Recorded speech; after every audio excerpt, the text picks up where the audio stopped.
the Saudi Fitness Talk Show, and today we have a very special guest, Ella Davar. Welcome. Thank you for having me. So excited to be here with all of you. Yeah, and here in Riyadh as well. First time, isn't it? Absolutely, yes. I'm so excited to be here. Yeah.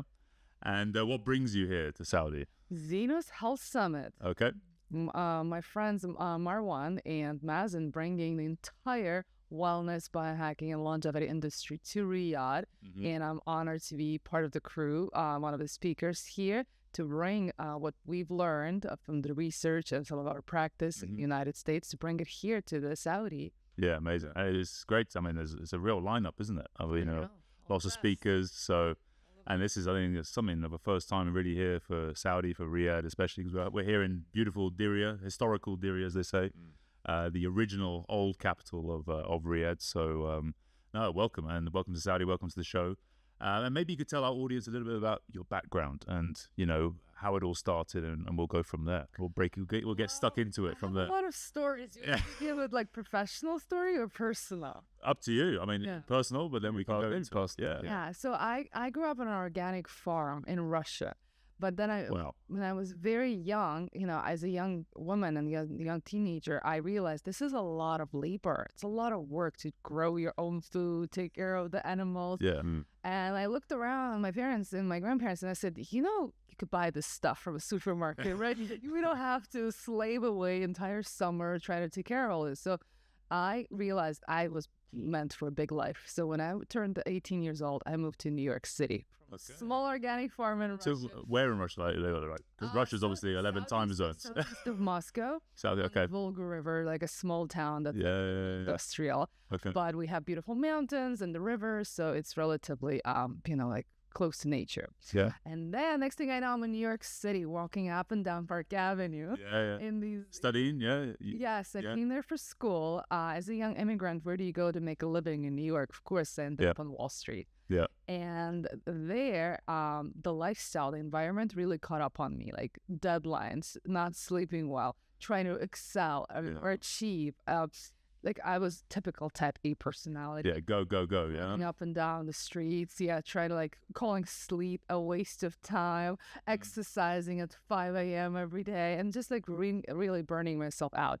And as like I said, like a young immigrant, you have this overachiever in you that you have to strive to be better than everyone else.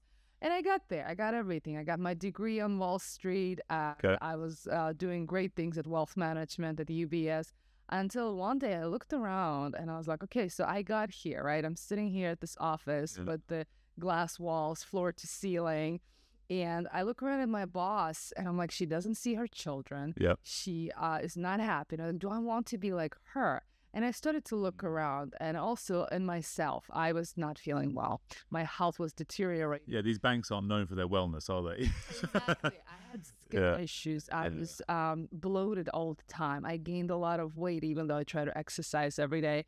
And so I was really giving away all my money to doctors, like trying to heal my skin. I went to a doctor on Park Avenue, Korean, American, Russian. Like, somebody heal my skin. And I had eczema, I had acne. Everyone was giving me different creams and different advice.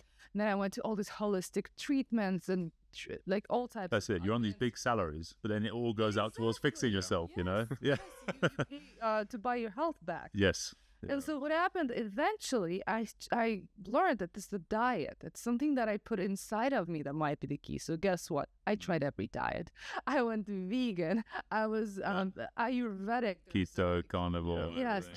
In New York, we had these more like macrobiotic trending diets. Yeah. And then I became a yoga instructor. I was like this Ayurvedic. I was like this doshas. That's where doshas, wisdom. So you always like running around thinking like the knowledge is outside of you. Someone else out there knows something that I don't, right? And this is what keeps you like chasing for answers. And then eventually I met a dietitian that changed my life by changing my relationship with food. Because what she helped me to get is answers and data from within me, no longer outside chasing. Is it this book? Is it this diet? Is this person knows? Like suddenly the answers came from inside out. That's the hardest thing. Even nowadays, there's so much information. Most people just can't digest everything. That's what I teach my clients. Like sometimes you have to ask yourself a question. When you hear some information online, you have to realize, are they talking about me? Is this information for me? Or like, do I need this? What they're recommending? So one of the books, and actually I trademarked the term, it's called a Utarian diet. Yeah, when I was doing some research, I saw this term, Utarian. I truly believe personalization is the future of health and wellness and nutrition field. And I am now that dietitian. Fast forward 15 years. Just my career, I became a dietitian, got my medical degree in clinical nutrition and holistic and integrative health.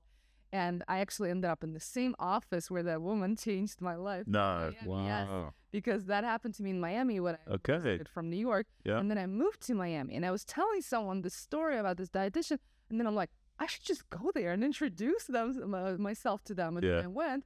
I ended up having an office there, exactly the same place. wow. Quite a Full circle, yeah. That's right, yeah. Full circle. So I am now the dietitian, and people come to my office, very often smart people. I mean, there's so much information online. You can learn at YouTube University, right, where you go. Yeah. You can learn so And much. Udemy and all these platforms. Yeah. People still end up, my job still exists. Guess what? Because people are confused. There's too much information, right? Yeah. And especially in the longevity industry right now, we have such a big camp on the left promoting plant-based diet, offering you this beautiful The Beyond Meats and young forever. And then there's a keto and carnivore and high protein diet, another side. And most of the people are in the middle, confused. It's the bell curve. You end up at my office telling me this usually. I've tried being vegetarian. I've tried being a pescatarian. You tell me, like, I can't keep up any diet. Like, help me. And I usually end up telling them, have you tried being a Utarian? Have you tried? They're like just listening to you. Yeah. And like looking for answers within. And like my favorite saying and quote is like, invest your time, energy, and money into getting to know your hardworking body and doing exactly what it needs to thrive. And then I always get this argument. People say like, oh, it's expensive to do all this testing and stuff. I always say, guess what? Confusion is also expensive. Yeah. Stop buying everything out there in the internet and trying everything. But look, in our 20s, when we're young, trial and error is the best way to learn. Very often it is, right? But eventually, when we are older, we realize like, there's certain things, like fundamentals, that we should just get together. And, my job is really to help my high achieving and high performing clients to just get the foundations right, get exactly what all the answers of what your body needs, and stop arguing with other people. Stop looking for answers. Like, don't care what everyone else is doing out there. Just do what's right for you and your body, and it gives you a lot of peace and empowerment. And then next thing you know, everyone wants to do what you do. That's it. Yeah. Sorry. How do you get started on that Utarian diet? What's the first step? It's actually one of the books that I wrote, and I outline almost like 10 different diagnostics, but this usually you start off with basic annual blood test, the comprehensive panel. Very often with those things alone, we test for different functionality of the organs, right? Yeah. And like the liver enzyme, we test for your kidneys, and we test for your different biomarkers, and those alone can already tweak, and you could see where's your hemoglobin A1C, where are your liver enzymes, right? With that alone, you can already see. Then there's advanced diagnostics, which I specialize in. Most clients come to me, they already have all the basics, right? But they still feel that they're spinning their wheels. So one of my favorite tests is gut health, obviously, the comprehensive gut health test, where we test for inflammation, for enzymatic sufficiency. Stool testing, Exactly, yeah. And that other one is a blood test. It's an advanced blood test for food sensitivities and intolerance. Except for IgG. Yeah. I did 10.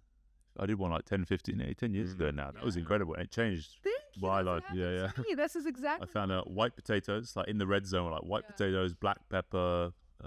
What else was there? Pork and something like that. Yeah. Yes, man. You never stopped eating them though, did you? I did for a bit. But it's interesting, Yeah, so what happened to me is that diet the dietitian created is exactly those foods. That was no longer a definition of some sort of diet that I'm following, right? It was the diet that's created for me. And I've included dairy, gluten, yeast, alcohols, everything that's like brewing, different types of bacteria, and that's what caused the bloating and overgrowth of bacteria. So I removed those foods for a long time. And I mean, they told me to remove it for like 3 weeks or 3 months until I kept it almost for the rest of my life. And then you reintroduce some of the amber foods and some of the to this day, one of my TED Talk I called Fall in Love with the Food That Loves You Back. That's how I define it. There's certain foods that don't love you as much as you love them. you better know them Yeah. face to face, and then you do something about it. For example, dairy doesn't love me back as much as I love it. All type like cow, goats, okay, or That's different. okay, yeah, Cows it's not dairy, conventional cows. cows there, yeah, That's why in my house it's only goats and sheep's milk product. yeah. Yeah. Have you tried Camel? camel milk? Camel milk's a big thing here. It's a big thing I here. saw that. Get to try it. There's a company called was it Noog? Noog. Yeah. They do camel milk. Yeah, it's good. I saw that at breakfast. Yeah. Buffet, yes. Okay, they have it here. Okay. But I think it had a lot of additives, it's kind of caramel and that sort of stuff. All the flavored stuff. Okay, fine. Yeah, but it's big here. I mean, Yeah. all I mean, the camel traditional way yogurts. is straight, fresh in the desert, Yeah. milk it and then go. So I'm sure if you want that experience. Like usually most of the milk, it's complete food. It's got protein, carbohydrates, and That's it. everything we need to Yeah. thrive. Yeah. Bag, I mean, builds a calf, doesn't it? It's actually hard to replace milk. Everything, like all the plant alternatives, are not the same. They often add all the seed oils in them as well. There's the additives, but just even in general, it's lacking proteins. Yeah. fats, And normally it's just like 2% oats or something like that. There's all just water anyway, with most of it. So So I prefer nut milks. yeah. But I mean, you were born on. I mean, you said you were on a organic farm. Yes, but But then I think I heard you were say on one of your other shows. You said, but then you had some sensitivities as well. You had, unfortunately, it really, I mean, especially with dairy, there's statistics out there that 75% of people worldwide, as we age, lose the enzymatic sufficiency to digest dairy proteins, specifically casein and whey. Yes, people of Northeast, like in Europe, Yeah. are more or less tolerant, and the rest is not so much. And also with age, like I said, like some people are born with the ability to digest it, but we lose it with age. So supplementing with enzymes is a big thing that I recommend, but not over the counter like this. We do diagnostic to see what pancreatic enzymes. Yeah, enzymes you're producing. Based on that. That's the gut health test that we do. It's very comprehensive. It's not just microbiome. It's just even a few bacteria.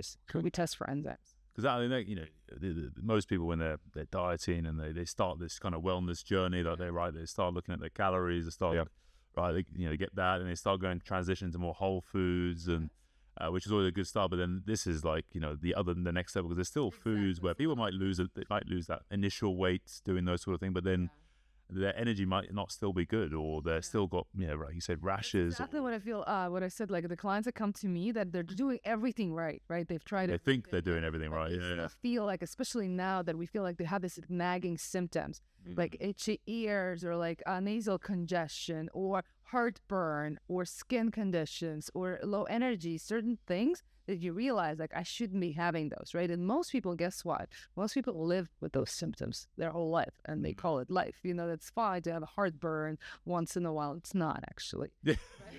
So some people think it's okay to have eczema. They glamorize it, like, oh, Kim Kardashian has eczema. Like, it's not. That's not a good thing. Explained, yes. So, and people just don't connect it yet with the gut-skin connection or gut-brain connection. But that's what we do right now. We are bringing this to the awareness that it accumulates over time, those symptoms. And most smart people are realizing when their body is not screaming yet with symptoms, but whispering, that's when you got to start listening. Well, it's the chronic side, isn't it? That's what builds up over years or decades even. Then it just, hits you at some point with some, flare up, or there's cancer or whatever it is. It can build up over dementia later on. It can be, symptomatic of it. So what are kind of the most common intolerances you see or issues that people? Yeah, it's usually gluten and dairy, right? I mean, there are some other ones like, because they're reasonably well known, like gluten, dairy. It's pretty common, right? Now, like part of the industry. We have all these foods. Are there any secret ones? Any secret intolerances people don't know about?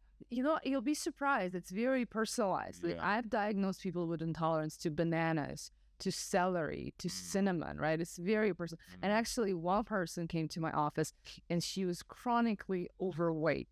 And then, yes, we addressed her mindset because she was always stressed out. But we did the test for her. There's only one food she came back intolerant to, and it was sugar. And she was like, always comfort myself with that, even though she knew that it's a bad thing for her weight, right? But when she saw it, she was intolerant to it. I actually told her, like, sugar doesn't love you back. Like you have to break up this toxic relationship. Are these intolerances, are they developed or is it genetic? That's what I was going to ask. You know, so it does depend on your microbiome. That's why usually my program, when I do one-on-one, it involves both. We test for your gut health as well as intolerances. So allergies is autoimmune conditions. Those are strictly associated with microbiome. So when your microbiome changes, and that's what I diagnose people a lot when we do, when they go through like antibiotic use, they very often, few months later, develop allergies, right? That's like a immediate onset of reactions. The intolerances, they're much more, it's called a secondary onset of reactions. They are not as immediate, right? When you have an allergy, you know right away. The intolerances, they show up like 24 hours later, and they're more, they're not as pronounced, right? Like I said, they could be like swollen eyes or like itchy ears or nasal congestion or sluggish brain fog or fatigue, right? So all of that builds up over the years, right? But the symptoms, the onset of symptoms of food intolerance could be 24 hours later or 48 hours later. And so it takes, like you said, like it's not genetic. Like it's really depends on what's going, like the biochemistry that's going on inside of you. Sometimes we can alter it. So that's why I said, like, we do test the gut microbiome when we to see if they what kind of dysbiosis they have, right? So sometimes when we restore that, people are easier digestion, let's say gluten, right? But dairy, not so much. It really depends on the person because of, like I said, the enzymatic reactions and insufficiencies. It's different with everyone. But I tend to, like, statistically, with the amount of tests that I've done, most people I diagnose with enzymatic insufficiencies are older, but you'd be surprised. Like, lately, I've been having so many, like, 20-something-year-olds with enzymatic insufficiency. Yeah, I think with a lot of it, isn't it, is stress. Yes. That's the thing that I think underlies a lot of this, whether it's, and with gluten and with dairy, like, they've been involved in our diets in a lot of civilizations for thousands of years. People have been eating bread, and people have been, especially here, with camel milk, they'll be drinking that. This is the Bedouins, and whatever. But there's, is it the quality that's affecting, like the quality of the wheat now being produced because it's been so mass produced, maybe bleached, like all these other type of thing, and also the dairy as well being homogenized, pasteurized, and all these other things that are stripping out the kind of nutrients from those. It does affect, yeah. So we've done testing at our food labs at NYU. So we're testing like the gluten and containing products that are, let's say, in US, which are definitely GMO and added gluten, and products from Europe with heirloom grains, right? Completely different response from people. That's what most Americans, I don't know if you've heard, they go to Europe. They go to Italy, eat all the pasta. It's bad. Yeah. I mean, yes, it does has to do with things like the stress levels that they experience on vacation versus right? But it does differ. The heirloom grains and the way they treat them and the way it's treated right now in the United States, it's different. So the quality is definitely, the regenerative agriculture is where it's at. That's what we're trying to grow and bring back in the United States. But it takes a lot of effort and labor, right? It's very expensive. So actually, that's part of my job. That's what we do. I do these like high-profile events, and I donate money to support local organic farmers because this is where real health is. Yeah. And it's I always tell my clients, get to know your farmers. Go to the farmers market, look at their hands, look at their eyes, like really connect and support each other. Ask them for recipes. Very often they know more than you do because like everything that they grow, they just, they know how to treat it. They know how to eat it. Yeah. Because I heard you saying a lot about seasonality. Yes. And not eating, a lot of people just want to eat the same thing every day, especially I think men. We don't want to think too much. And especially in the fitness world. It's like, right, chicken and broccoli, rice, especially in that sort of world, they get into these like eggs every morning, all year round. And I've always been a big kind of proponent. One of my mentors was big into seasonality as well. And, even with training and types of training you do at different times of the year, all this sort of stuff. Connected with nature. And that's it. It's connecting, reconnecting with the environment that's around you, whether it's, the temperature, the humidity, everything else. So, but in terms of that, there's people obviously say about the plant-based, people say about carnivore. Is there, I think you touched upon it, about seasonality of when you dominant more, eat more plant-based and then go into more meat-based, maybe during the winter, or fasting. not fasting all the time. Maybe you could touch on that sort of side of things. There's two things that I want to touch on. Yeah. First one, you mentioned again all these restrictive diets, the carnivores, the vegan. And I want to mention, like, in my latest book, The Foodie Diet, which is the biggest one, it's my masterpiece that's coming out in November. The first chapter, I open up the book with emotional aspects of restrictive dieting. That very often people who are trying to control their dietary intake and disconnect from the environment, like, I don't care what's the season it is, I just need to control this. It has a lot to do with emotional absence, like that we're trying to cover up, we're trying to control something in life that we learn as children. Like, there's nothing that we can control in this life, right? Everything changes, but at least this. Yeah. And that's what with fasting is like. So, and like the things that people do, very often it draws from these feelings of emotional disconnection with themselves and not being trying to control things in life, and it only creates more stress than you think. It does. Yes. Yeah. And so at first it creates clarity, but I really wanted, like, very often people are just like striving for emotional connections and trying to fill up this void with control. Yeah. Those restricted diets. The second thing, you mentioned how everything changes and we need to adapt according to that. Yeah.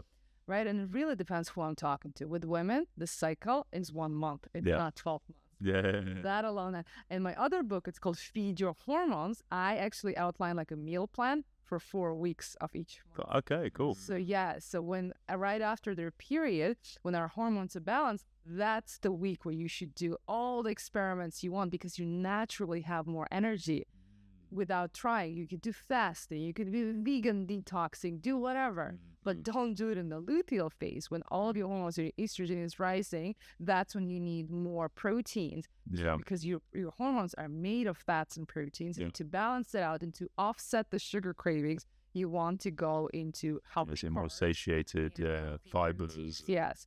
And when you understand your hormones, like I said, you invest your time, energy, and money into getting to know your hormones. Suddenly, you realize, like, you always felt this way. The smoothie doesn't cut it before period. But after, sure, I'll have a smoothie and I'll be flying like a butterfly. And fasting and things like this. You have it before your period, you're like, hello, I can't. I want more food, you know? And it's natural. And most people, most women, when I show it to them, I was like, I always knew it. But they come to my office, they feel they're being so hard on themselves, like, why everyone can do it and I can, like, I'm lacking the willpower, I'm bloated before my period, what's wrong with me? I'm like, nothing. If you talk to models, they actually have 2 types of gene sizes. Okay. One for, like, you know, when you are bloated, and one for when you're not. Yeah. Your job is to feel beautiful and just get the second pair of jeans, you know, to do this. Yeah. You know? But the truth is, it's like what I said, the emotional disconnect with ourselves, how we're being very hard on ourselves. Yeah. And this internalized voice that we have and the way we talk to ourselves is very important. Emotional reset that I address, and this emotional void that we're trying to fill in with the control. Yeah, I always think, like, you know, imagine, especially when it comes to food, it's changed so much over the last couple of hundred, you know, especially 100 years or so, you know, how much availability and how much abundance there is everywhere. You can get anything at any time within 15 minutes. You know, you just order on your phone. That's why I bring it back. Exactly. I bring it back to the blue zones. I don't know if you... Yeah, absolutely, Yeah. So when you live on an island and there's no, you know, Instacart or Amazon delivery. Yeah. Uber Eats. Yeah, suddenly everything makes sense. And that's when people are getting too caught up in their heads with all these ideas of what they should be doing. I always bring it back to basics. If you were to live on the island, what would you eat? I mean, you'd have to work for your food, right? You have to, like, walk up the stairs and go to the hill. Up the hill or whatever it is, to, like, figure out something, or, like, talk to your neighbors to exchange products. You give them herbs, they give you proteins or some sort, right? And that what creates, like, the connection to your food. So my dream is actually to have a farm to invite people so they can grow their own food and get the like real connection with their nourishment, nutrition. So on the islands, when people live like that, when they don't have any deliveries coming to them, it becomes so simple. And slower. And everything's slower. You lose the that. longevity science actually points out to those islands. Because when you live on an island, it's like you're so disconnected to the rest of it. You don't care what everyone else is doing. That's what I kind of think, you know, it's like, I watched the documentary with Blue Zones and a couple of books and things like that, and you're like, you know, I posted something the other day on my stories. It's like, there's guys in, like, Sardinia in Italy, you know, they're 95 years old, they're working, they're still moving, they're active, and they're not doing, like, most of the biohacking and stuff. Yeah, exactly. They just never heard of biohacking. They've never even heard of it, and they're like, they don't take any supplement. They're just Thank you. They're so close to Grounded. nature, the cycles. Often that's the key. That's what sometimes what we need to reset. And what I always say, like, given half the chance, your body will take the chance to heal itself. Yeah. So you have to just really reset yourself occasionally and find a way to reconnect back to yourself. That's why probably when everyone goes to, say, Americans go to Europe and they're in Greece on an island somewhere, and then I can eat this now. This feels good. It's like because it's not just the one thing. It's like there's loads of the variables have been This brings fixed. me to the gut-brain method. Yes. So this is really the passion of mine, to connect all the mindfulness techniques that are backed by science with nutrition science and longevity science, right? So the program that we've created, when we talk about the gut health, we have covered over 10 different protocols for different conditions. We combined it with nutrition protocols, the anti-inflammatory diet and everything. But most importantly, we added mindfulness techniques. Very often people just need an emotional reset to just disconnect with the noise outside of us, to reconnect with the voice inside of us. To help improve their gut health. Exactly. Yes, the vagus nerve stimulation. You want to talk about that? Sure, yeah. Let's go. Yeah. All right, so ask me a question.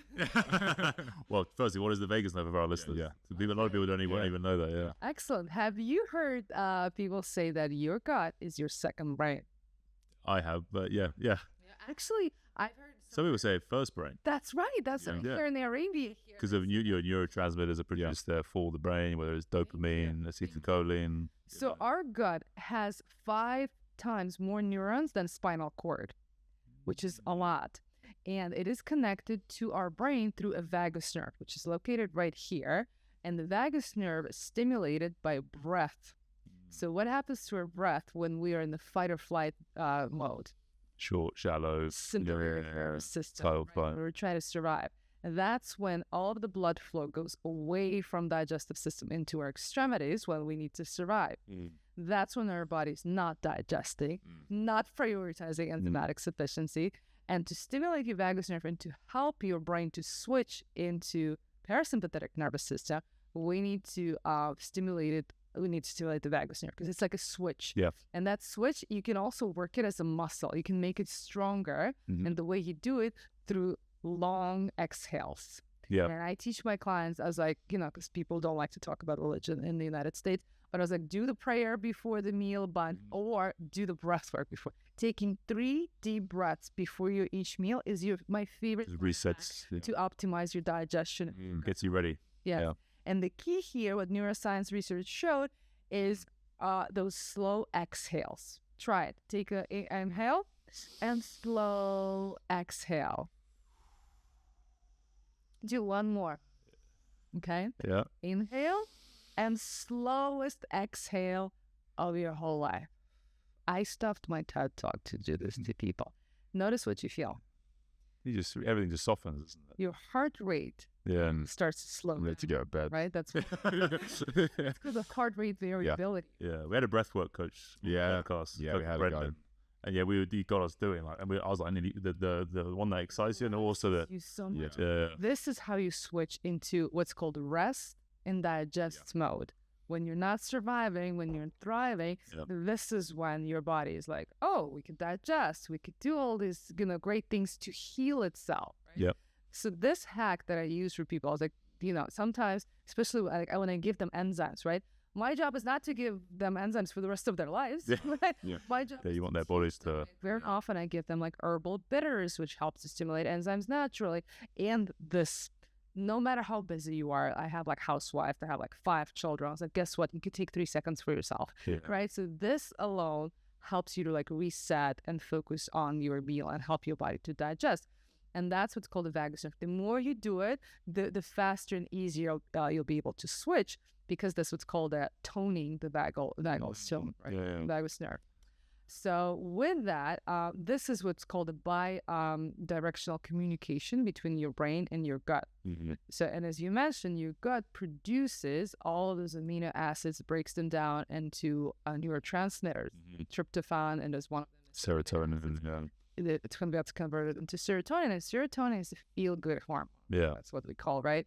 And with that, it's up to 90% of serotonin is produced in the gut. And now my colleagues from Harvard and research are treating mental health anxiety, depression with gut health. And we've known this all along, like because they taught us in nutrition dietetics science that dysbiosis and gut microbiome imbalance very tightly associated with depression, anxiety. So patients with depression, anxieties very often also have gut health conditions. And now imbalances. finally, scientists are catching up and they're talking about it. I'm guessing like all the SSRIs don't help with the gut microbiome. They just help like immediately. Yeah. They change your biochemistry Acutely, moment, but your body is strong enough to like offset it like later on.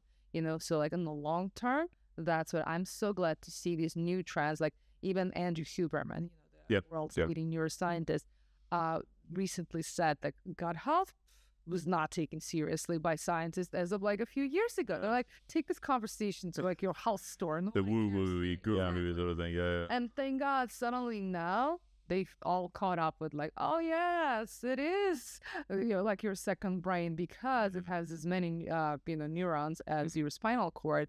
So yeah, that's what we see right now. That like on the long term. And food massively affects that, doesn't it? It affects. It does. So what are some of them for good gut health? What are kind of things our listeners can be doing then for this? To have really good gut health. We said about the breathing. Yeah. Yeah. So taking a few, maybe 3 to 4 breaths before your meal. Make me, repeat my TED Talk. Okay. Summarize. I mean, I'm a big proponent of the big fives. Okay. Yep. Yeah. So the breath. Go through those before you start. The big fives for gut health is absolutely everyone should know about and should be able to incorporate, no matter how busy they are, how much they travel, and every excuse that they have. Yeah. So number one, green leafy vegetables. Okay. At least once a day. Yeah. If you skip breakfast and you had pasta or sandwich for lunch, guess what's for dinner? Yeah. You got to have your green leafy vegetables. Some greens every day, yeah? Yeah. Something green every day. Liver loves it. It's fiber. It's pure fiber. It's like, we call it free food in the nutrition world because it's no calories. Things like spinach, kales. Just cilantro. What's the green stuff that parsley? Jedja. Yeah. Okay, that's green. That's really bitter green, like leaves. Yeah. It's a local. It's kind of like what's that thing called? Like a rocket. It's like rocket. Like arugula.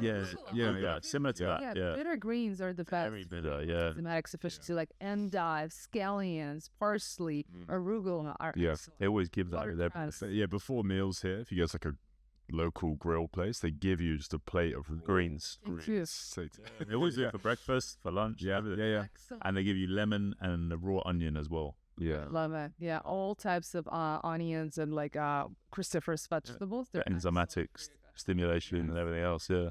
Some of the best researchers and biohackers eat like a whole onion like that they fry with eggs for breakfast. Yeah, that's what I think. Like sometimes if you just go back to like what the locals and tradition, like my thing is like eat locally, seasonally, traditionally. Yeah. So like we're big.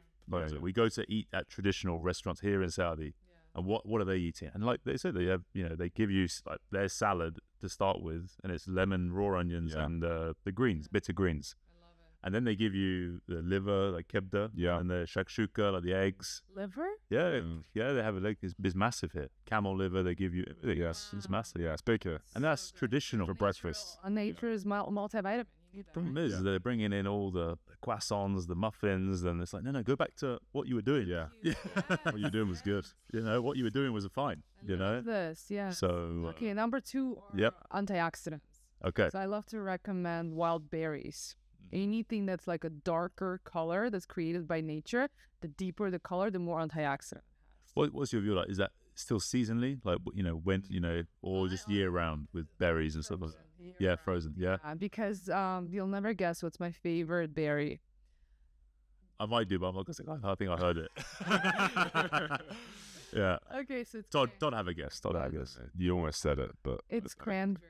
Yeah, I'm sure. It's pure vitamin C and fiber, no sugar, right? So I recommend some of my athletes, clients, like they always keep it in the freezer. Yeah. And just use it as a supplement in your smoothies. But people got to be careful with cranberry juice because they often add in. Yeah, that's just, if you do drink cranberry juice, make sure it's in a glass bottle, like no GMO and like not from concentrate and no sugar added, obviously. People talk about that like tart.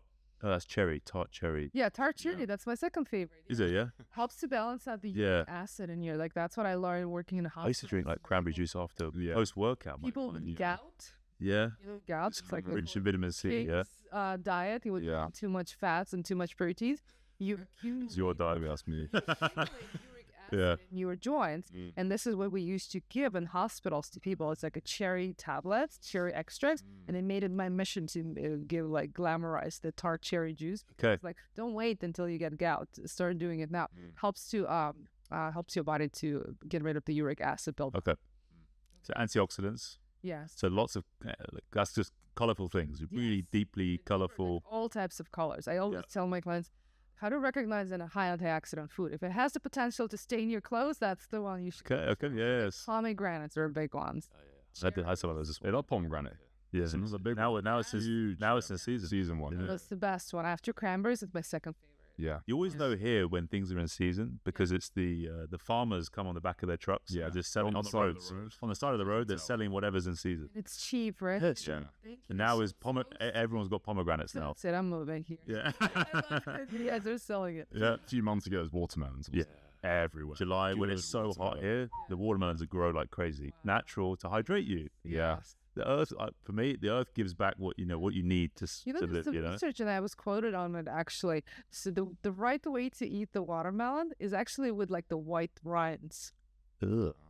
You know Why? I mean, first, it helps to balance out the blood sugar. 'Cause it's not Microbiome? sweet. Yes.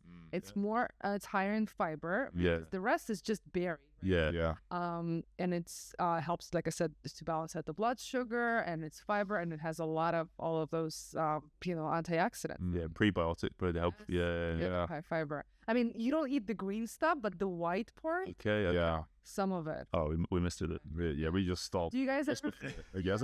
ever monitor your blood glucose response? No, I haven't. I ideally did once, but So that's where you'll see it. So when you eat just watermelon itself, it's pure sugar bomb. Yeah. Water with sugar, Yeah. right? But when you eat it with like the green stuff, but everything's designed perfectly for it, isn't it? Yeah. yes. Yeah. Same way they say like, oh, eat your kiwi with the skin on. Same deal. Yeah. The more fiber you eat, the less blood sugar gets absorbed as quickly. All right. Same thing with like Orange skin, yeah. no. Banana skins, yeah. Yeah. Lovely. Going Delicious. straight through, yeah. Never peel your bananas. Or lemons. Have you seen that guy? He goes. He does loads of like memes. He goes on like, airplanes and he eats the most awful food raw. He'll eat like raw onions with the skin on everything, and everyone's sitting next to him on the airplane. And he's eating like lemons. He'll eat the whole broccoli head. He's brutal. That guy. Yeah, you're not quite that extreme, yeah. Just judging. Yep. So we're on Yep. Probiotics, fermented foods. Okay, fermented. Yeah. So dairy and vegetables like That's right. kimchi and sauerkraut and all Kimchi's good. this, guys. Yeah. I love kimchi. Yes. Yeah. Just eat it out of the pot. Like it's Amazing. That's what I recommend to my high functioning clients. Like if you sometimes travel and you open your fridge, it's like there's nothing fresh. There's all this spinach and stuff. They go bad very quickly. Yeah. That stuff doesn't go bad. Yeah. That's what I recommend for like breakfast. Yeah. Then sometimes I also like come home and I don't have a lot of fresh vegetables, but sauerkraut and kimchi. yeah. Oh, especially Russian background. I mean, Exactly. You know, it's fermented and it's got probiotics, got electrolytes, and it's 0 calories very often. Yeah. There's no sugar added. So it's all the good stuff. You know? I know one of my old nutritionists. When I used to play sports, in the summer, he used to get us to drink pickle juice Yes. when we were sweating lots. Yes, electrolytes. And I saw, it reminded me, because I saw something the other day, the Australian rugby team at a 7, they were drinking pickle juice, jars of pickle juice in between Vinegar, isn't it? vinegar, sugar, salt, like everything else, isn't it? So here's how to recognize high probiotic food, Okay. right?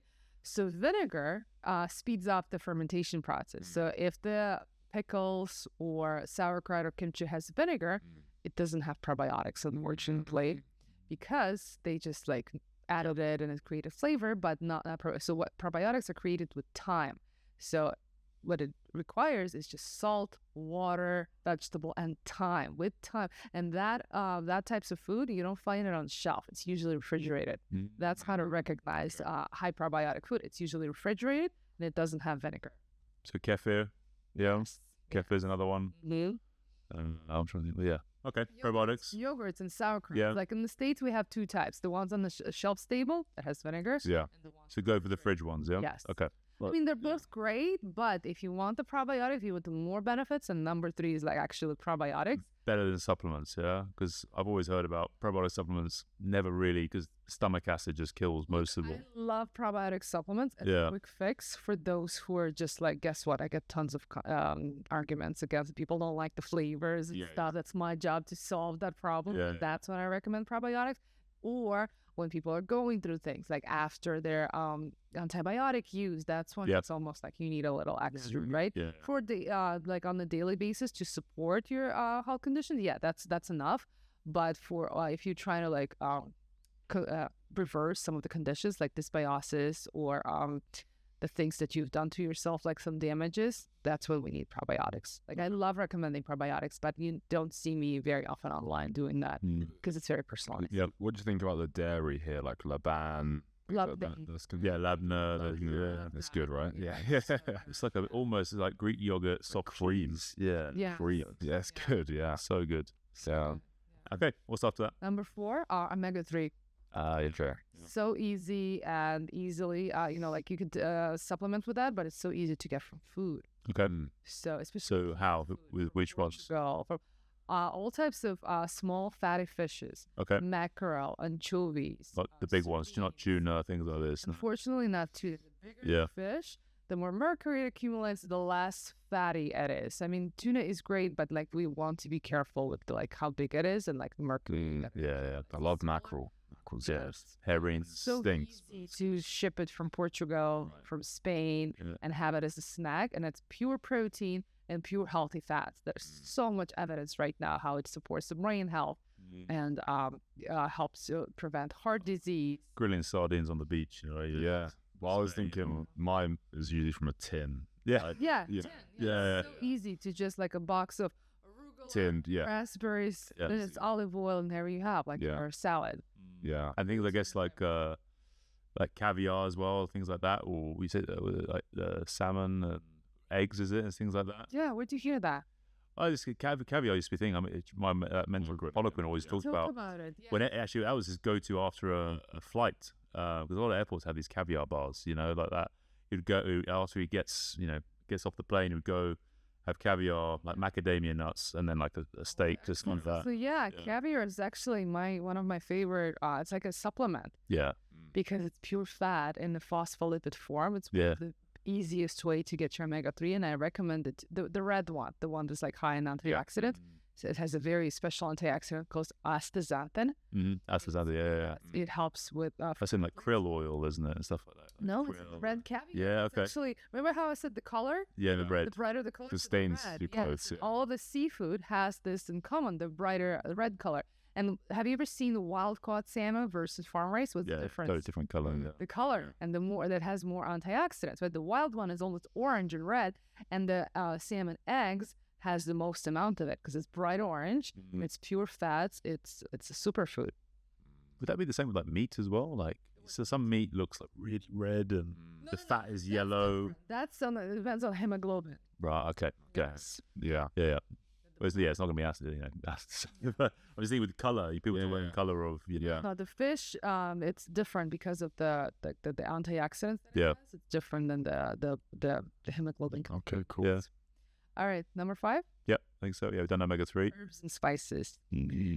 The blue zones use them as supplements. Yep. Small amounts every day. Right? Instead of like medicating, use your herbs. And all types of herbs, like herbal teas, especially like or foods like rosemary, thyme, basil, all types of spices. Yeah. They're highly anti-inflammatory, potent, and love recommending them. Yeah, I'm just thinking you see obviously in like northern hemispheres away from, there's less spices, more herbs. Yeah. And then close to, as you get like here, lots of spices, lots of cinnamon, a lot of star anise and like turmeric. So trying to use maybe ginger, more local or whatever spices are in the environment, to support. Stimulate. I mean, some people are sensitive to that. Yeah. But there's so much evidence on like the anti-inflammatory properties of the herbs and spices. That's it. That's what I always think. Like, is it their fault or is it our fault? We're so stressed and we just can't digest it. You know what I mean? Yeah. But is it the food's fault or is it our fault? No, it's a sensitivity. Yeah. And most people that are like interested in gut health are sensitive. Yeah. You know, so it's not this spice. Like what I mean by spice is like turmeric. It doesn't have to be like ginger. Ginger is spicy. Yep. But it's different spice than like red pepper. Totally. So you just find the one that loves you back. That's all. So what about chili? How does that affect Fine you? antioxidants, yeah. Okay, good. But not everyone can tolerate it. So you just find the dose that's good for you. That's it. Sometimes I listen to, you know, Barbara O'Neill? No. She's Australian lady, big into, you know, all this. And, you know, she was talking about, sometimes people say it's like all or nothing, but maybe you just need a smaller dose. Yeah. Maybe you just have a little bit. You don't have to go nothing or everything. Be educated about what's good for you and try it and find it. You know, like now people are using like black pepper to activate turmeric. See if that works for you, right? And even like, let's say like chia seeds. Sometimes it's like, a recipe recommends a tablespoon and it might just bloat you up, whatever. Or maybe just start with half a teaspoon. Exactly. You know, start with a little bit and then build it. Not just, okay, it doesn't work for me. Chia doesn't, you know. How it is with fiber, the pushback that I get from people that psyllium, eat vegetables. They're like, oh no, that makes me bloated, that makes me fart, I'm not gonna eat vegetables, right? But I always tell them, like, look, at the beginning, yes, your microbiome changes because you don't eat so many vegetables, but eventually it levels up, right? So you gotta start somewhere. Yeah, psyllium husks is the one that's, if you go straight into that without building it, that's mental, that stuff. It's wake just up call. It's just, if you leave it in that water for like 2 minutes, it's solid. It's like a jelly. I've done it, yes. You know, you have to drink it. Yeah. But I love recommending psyllium husk. It's great for those who are fasting. Yeah. In the United States, you know, people are always hungry, but like if you're trying to fast and if you don't want to eat before bed, you have 1 teaspoon, which is 15 grams. It's like nothing in terms of calories, 15 calories, I meant. And you have that with water, you sleep better, you feel fuller throughout the night, so without like hunger waking you up. So that's a good one. And also for cholesterol management sometimes. People are right now we see a lot of like cholesterol being on the rise because the animal proteins getting good reputation. But the best, and people come to me worrying about what they should do with the cholesterol, and I always say, like, it's not the cholesterol issue you're having, it's a fiber issue you're having. Not enough, because fiber acts like a bulk. All of those vegetables, how to recognize a high fiber food? It's everything that requires, like plant-based, that requires chewing, right? Because the fibers gets undigested. Which one do you think has more fiber, asparagus or spinach? Asparagus. Exactly. The one like celery or a cucumber. The one that requires more chewing. And there's a process, it's called Dynamics. Thermogenesis. When your body is how many calories it takes to burn. Exactly. So the more fiber you eat, the better your metabolism, because your body is actually expending energy to digest those foods. And the fiber actually acts like a bulk. It massages your gut from inside out. That's the best way to prevent GI cancer, is to have a high fiber diet on the daily. And it keeps you regular, keeps things moving, keeps you in tone. It's almost like I said, massage from inside out, right? And it also helps to absorb toxins as well as bad cholesterol and detoxify it on a daily basis. Because, you know, we need cholesterol. And our liver works really hard to bring the good one and the bad one and to exchange it, right? And to detoxify it. But our gut helps it. And same thing with estrogen. Most people don't realize that actually our hormones are digested and detoxified. Fiber helps detoxify a lot of the xenoestrogens, especially, and all that kind of stuff. So that's when people want me to be like either like a plant-based or a animal-based. They want to box you, don't they? I like take the most from say both. Right? So most of the dinners that I host, the menus that I create, are almost like 60 to 70% plants on the plate, and the rest is protein. Why choose if you can have both? That's it. Focusing on fiber and protein, the main. At every meal, that's my saying. Like fiber and protein in every meal makes losing weight no big deal. And then a bit of healthy fats. And then usually it's together. You could fiber. Yeah, because proteins are with the fats. Protein and fats naturally always together. Exactly, and proteins are fats. So I saw you do these community dinners. That's right. Yes. It's pretty cool. And White House and like. That's cool. London at Annabelle's Club, all over Switzerland. Doing one in Dubai soon. And so how do they work then? So you design the menu and everything, and then you bring your team and back out of my passion. So I became a dietitian because I love to eat good food. yeah, And I love sharing food with other people because food is meant to be shared. yeah, And so when I've worked with patients, I had an office, and then I transitioned fully telehealth, teaching gut-brain method, because now it's a certification program. It's all fully online. yep, I had this like tendency of like, how do I connect with people? Because I work closely, do telehealth, and I started hosting the dinners. The first one was in Miami, and it very quickly became a global phenomenon.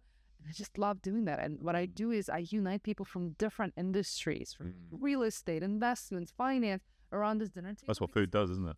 I found in my career is that, after years of like teaching on TV, on different stages and different panels, writing the books, I realized people don't want to be lectured about food, and I don't like being a food police either. They want to learn from each other. They want to feel these experiences. And so I curate the menu. I design the menu with anti-inflammatory ingredients. Very often, all of those ingredients that I mentioned just now, they're on the menu. And I gather people around the dinner table, and that's where we talk about these different things, the different challenges, the struggles that they're going through, and how we all are dealing with that too. Very often, people find it like, oh my God, I'm not the only one who's confused. We're trying to figure out on my own. That's nice. That's why sometimes you go to restaurants. I like the feeling when you know that everything on there, say it's an organic restaurant, whatever it is, everything there, you feel like safe. Exactly. Like, I'm going to eat, and I know everything is good. So I'm going to enjoy it because I know that it's like. I usually like give a whole lecture on the menu, meaning like this is the reason why this item is here and why you should be eating. I get a pushback, like I just at my Mar-a-Lago, I had on the menu we had sauerkraut, we had olives, quinoa, some pickles, and some fish. Some people didn't eat the sauerkraut. Yeah. And no matter what I say. So individual, isn't it? Everyone has their own different preferences. Especially older individuals. If they've been eating like a teenager their whole life, like it's hard to Yeah, totally. I mean, and what about here? I mean, obviously you've only been here in Saudi a day or two. But, I mean, a big thing, because we're in more of the exercise kind of world, the movement sort of world. But we, people with clients come to us, they kind of this is all very new. They kind of fitness and exercise and even sports wasn't a thing. They didn't play sports. They had no real, and the last maybe 15 years, they're kind of getting into it. And even now, I mean, what you said about, obviously about gut health, is that the kind of first step you said about internal diagnostics? Like, what are the kind of first very basic first steps for people to start getting healthy again, Well, the first thing is obviously get rid of the packaged foods. Yes. Everything that has plastic, packaging with like loud labels on it is usually marketing scam to get you eating shelf-stable food. And eat more of it. Yes. Yeah. Usually when you go shop around the supermarket, go around the perimeter. That's where the refrigerated section is. Don't shop on the shelf, right? I mean, the shelf you can get like a little bit of Odd bits and pasta and tomato sauce, but that's the healthiest to get. But in the perimeter, you get fresh foods, and that's what you really want. Everything that's refrigerated, that means it's fresh. That means it should be eaten right away, and it's nutrient dense. You want to focus on nutrient dense foods, the ones that are, doesn't matter what calories they are, but per calorie they have a lot more nutrients, like healthy fats, omega-3s, or unsaturated fats like avocados, right? You want to eat as many plants, like the different variety of plants, different colors, and different proteins. That's where you got to focus on at first. Yeah, and less of the, what you say, like starchier carbs, like the breads and things like this. Yeah. Focus on more carbs. Like if it's like different types of like freshly cooked potatoes, that's different than like this white bread that we see here, right? Oh, there's so much bread and so much rice here. Last night, did they have like a platter like the rice is they serve it? Look, I can never take away traditional foods from people. Yeah. I mean, you have to find a way around it. Like you said, drink your green vegetables. Yeah. Whatever that sauce they give you, right? Yeah. Or make sure you eat that. Make sure you also have like some sort of vegetable on the side of rice, right? So it's usually a combination of things. Like we have proteins, carbs, and vegetables. And that's the problem that I see. Like I created this longevity plate. Maybe you could show it. Yeah. But the problem is most people hang out like at the bottom. We have like proteins here and carbs. The rest the people don't care about. And then the rest is like all the colorful vegetables, all the spices and the berries and fruits and the healthy fats that we should be eating, like nuts. Most people don't care about that. Yeah, nuts and seeds and all these type of things. So after you figure that one out, the unprocessed foods, plant proteins, and then you see how you feel. You reassess. Like the next step is I usually like to recommend variety. That's what our microbiome thrives on. Don't just eat broccoli and call it a healthy lifestyle. Introduce some other foods, What's the stat on that with microbiome? Isn't it like 30? 30 vegetables per week. That's yeah, right. something like 30. One of the largest studies that was done on a healthy microbiome, 30 vegetables per week. Yes, if you can get that, that's where I was going with the variety, the diversity and variety of your fiber. Not just broccoli, only broccoli, 3 times a day or twice a day. My recommendation is actually eat your berries like it's your job. Okay. And pomegranate's one of the best ones, like for this region. Yeah. Dates as well. Dates. Not my favorite. I'm a little bit like confused with dates. I mean, they're so sweet. Yeah. My recommendation when you eat them, make sure you combine them with like proteins and fats. I like to serve them with nuts and like goat cheese. So the fats. You tried the fresh dates when they come fresh? Not really tried. I've never seen them anywhere else. Yeah, here July, August. Isn't it? Before they dried up on the tree and become like a raisin, like a dried fruit, they're yellow and they're fresh and they're kind of crunchy. Crunchy, nowhere near as sweet. Like probably more fiber. You only get them in July and August, and then they're gone. Yeah. I mean, that's what happens with dehydration, right? They remove all the water, so it becomes more concentrated sugar. So right now there's a trend in the United States. They open the date and they put an almond in. Okay, butter. Yeah. Here they put an almond or pistachio. Yeah. I prefer nuts. Yeah. That's the traditional one. They always say with the Saudi coffee, Yeah. with the cardamom and the spices. I mean, I love it. It's still better than anything else you could serve with. But they only eat like one, 3. Yeah. This is just a little. They have it with coffee. You eat it in odd numbers, right? 1, 3, 5, 5, 7. Yeah. You can't eat even numbers of dates. Yeah. You meant not 2, 4, 6. No. It has to be 1, 3, or 5. Very rarely people eat 7. Islam, I think. It says, it's the Prophet Muhammad. They ate in odd numbers for some reason. So to know. Yeah. On that side. And but there's all these little, kind of traditional things. And so your book. Yes. This is coming in November, you were saying? November 11th, it's launched worldwide. Yes, you can order the Amazon. Yep. It's my masterpiece. It's got 9 chapters on everything you need to know. Everything, all your experience into this book, all the wisdom, I call it the foodie diet because this is really my job, is to make people fall in love with the right food. Yep. And the diet is a description of it as like a love of food, basically, right? So it's kind of contradicts itself. Like usually people associate the word diet with like restriction. Yep. But I call it the foodie, like someone who loves their They want to eat. Yeah. Create the diet that's not just designed for you, but the one that you love. Because I always say, like, no matter how much broccoli you eat, if you hate your life, like you're not gonna be healthy. Right? So it's a complex approach with the attitude towards the intake, right?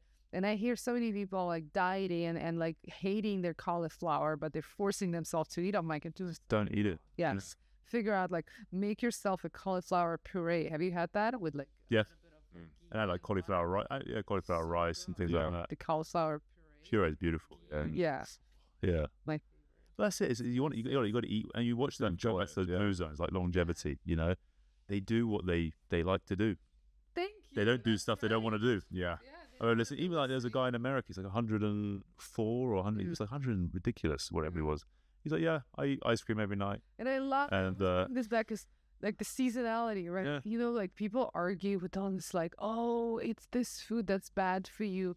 Oh, we should be eating coconut oil because the olive oil has like the smoking point. I'm like, always like, look, like, have you tried teaching like all these people in Mediterranean that the coconut oil is better than olive oil? It's like, they would slap you, probably. So that's why I always bring it back to like the basics, right? Like no matter where you live, just figure out a way where you come from, like what really works for you, instead of just following the stupid trends. Like there's a point in the United States where people were just like only cooking with coconut oil.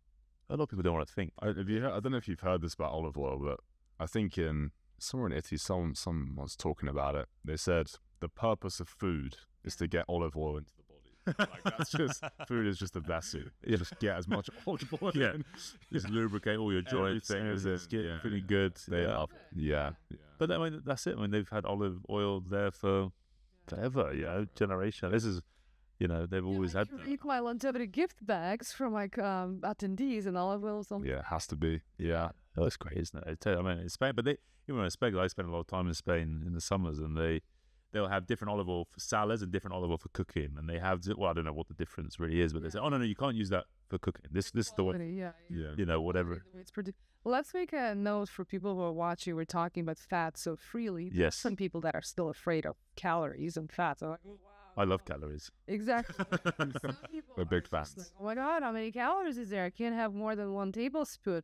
And that's what I really want. Like, I never count calories for my clients, right? I always want to shift their focus and to like the abundance of Quality, not quantity. Exactly. Yes. And getting rid of this like limiting mindset of like most people like who are afraid of calories or counting them. They're afraid of food. They're afraid of life, right? And instead, I shift their attention to the abundance of food that they should be eating and like the moving. Sometimes people try to replace exercise. Yeah. Counting calories. I'll just lose weight.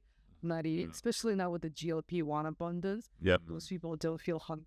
Yep. We do feel hungry. They're just like rewarding themselves with whatever they want. Yep. Right. So this is where I think that focusing on nutrient-dense food and education of like the foods that, and also like who was watching, like I always want to tell them like experiment, just try for 2 weeks eating like the foods that we just mentioned, the healthy protein, and see what happens. Yeah. Most people say like you have no idea how many stories I've heard people saying like I hate vegetables, I don't need that, like, and then when they start doing it, they're like, guess what? My taste buds changed. Yeah. I can't even drink Coke anymore. It's cloyingly sweet. I'm like, wait, what happened?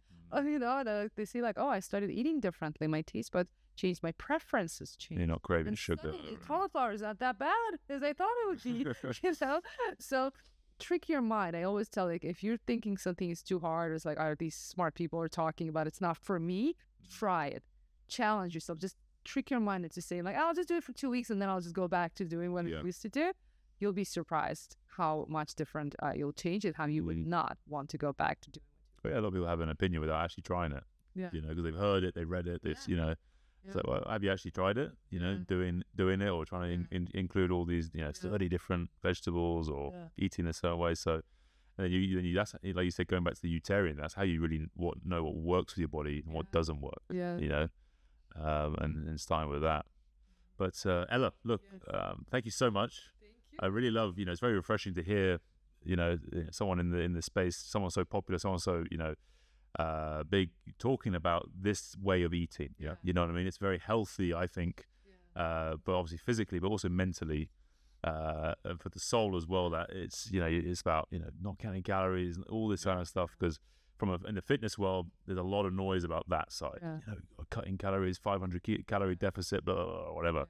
But so in this book is everything, actually. Yes. There's a whole chapter on gut health, whole chapter on bioindividuality, like the Utarian, right? Everything that I mentioned is actually here, and it's the cheapest book of all. It's the only one you need to, like, all of the superfoods are there. Like, we didn't talk about, like, liver and honey and, like, dates much, but everything that nature created, all the good stuff, I summarized it there for all the foodies in the world. Amazing. To rejoice and... well, thank you for sharing everything in a book. Thank you. Because most people don't. They have all this knowledge and they don't put it out. So really hard on this for the last at least 5 years to gather it together. That's why the smaller books came out much faster. Yeah. Because it's basically like one chapter out of each. Sure. Hormones, one on bioindividuality, one with recipes, one on gut health, and here it is all together. Amazing. Awesome. Well, guys, check it out. The Foodie Diet, and looking forward to that. It'll be on all the Amazons and everywhere else. Yeah. Walmart, like every store. Perfect. Okay. Awesome. Ella Davar, thank you so much for spending some time with us at our show. Wish you all the best, and I hope you keep on enjoying Saudi the next few days. Yes. So, until next time. Be here and explore. Thank you. Thank you.